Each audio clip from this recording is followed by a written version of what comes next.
Cette matinée, de réformer les dispositions des textes régissant la Chambre de commerce et d'industrie du Burkina Faso afin de mieux orienter ses actions vers la défense sans exclusive des acteurs du commerce et de l'industrie dans notre pays. La réforme consiste donc à mieux responsabiliser les acteurs même du commerce et de l'industrie vis-à-vis de la Chambre de commerce en instituant un mécanisme de cotisation désormais pour servir le fonctionnement des instances consulaires et les activités de tous les membres de cette instance. Elle consiste aussi à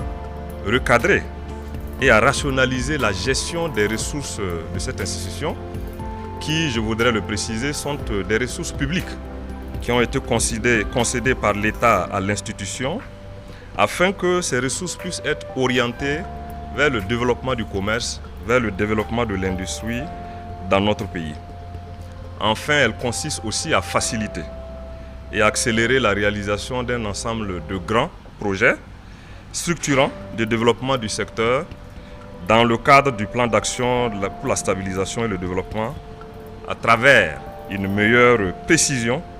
et gestion importante des pouvoirs et des rôles des hommes et des femmes qui animent cette institution. Donc, grosso modo, ces réformes visent à amener la Chambre de commerce à davantage être accentuée vers les missions et les rôles qui lui ont été confiés en matière de développement du commerce et de l'industrie dans un contexte actuel de transition et de lutte contre le terrorisme où notre pays a vaillamment besoin de la synergie d'ensemble de toutes les institutions dans ce domaine